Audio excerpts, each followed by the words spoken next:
How's it going, everybody? Today is Bank Holiday Monday. Obviously, yesterday was Easter Sunday, a very important religious day for people of the Christian faith, a day that commemorates or celebrates the apparent resurrection of Jesus Christ. And like, I'm not a person of faith or a religious person. I like to think that I'm spiritual in a way. I'm trying my best to walk a righteous path. That path of righteousness will not be determined by anyone else's sort of barometer. I will decide myself what is right and good and try my best to walk a path of righteousness, and I'll get it wrong sometimes, and I'll do stupid things, and I'll do shit things, and I have to reflect and take responsibility, etc., etc. And I'm trying my best to instill those ideologies onto my son. But I do respect people of faith, and I respect their faith, and I find it somewhat admirable.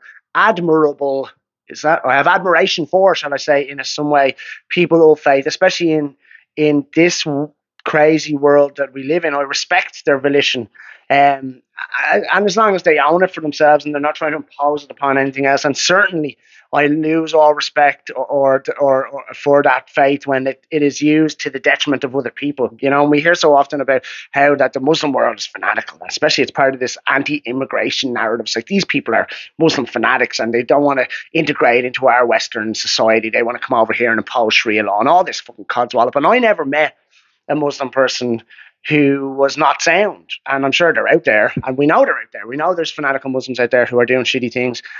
But I never met one, and I never met a Muslim that tried to convert me to Islam or called me an infidel or any of this sort of stuff.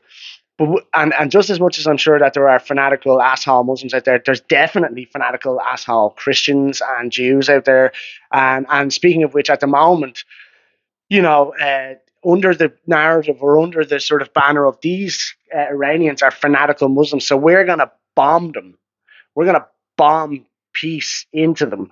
And that's happening at the hands of, that is being perpetuated by extremist, fanatical Zionist Jews who think they're chosen by God and that that land is owed to them. They're part of the Greater Israel Project, which is actually what this is all about. Iran stands in the way of that Greater Israel Project, which is like land anointed to them by God.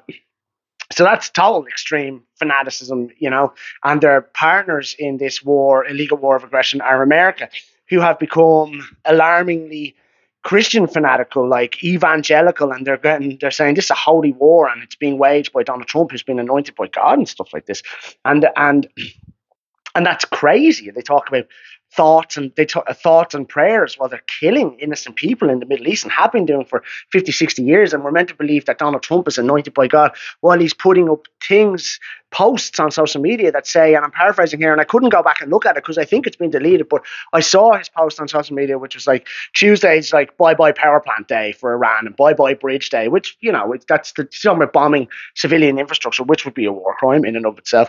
But to say it like that on social media and then to follow it up by going, unless you open the fucking strait, he's talking about the Strait of Hormuz, which is open. And Iran controls it, and it's open to people who aren't facilitating or partnered with the people who are bombing them, you know, and that's fair game. And and then he says, open the fucking strait, you crazy bastards. Praise be to Allah. You're just like, what the fuck is going on? And I said before that, you know, Obama, bad guy as well, destabilized Libya, destabilized Syria, dropped 26,000 bombs on via drone program that killed loads of innocent people. Biden perpetuated the war in the Ukraine and for the sake of the industrial military complex and his handlers, as well as facilitating and funding the war in Gaza, or the genocide, should I say, in Gaza. And now Trump is, you know, up to what he's up to. So they're all the same. But obviously, and I said this already, via sort of Jeffrey Sachs, Trump has no manners about him. He's so vulgar in his execution of these policies. But this is next level shit now. This is like through the looking glass. Like, what? How has this become acceptable, or like even just like for us? It's been normalized in some bizarre, outrageous way, and I really hope that this becomes America and or not the American people, but like the Trump administration's downfall in some way. And this, you know, I just think that's the only way to get out of this without it turning into a total disaster. What does anyone else think?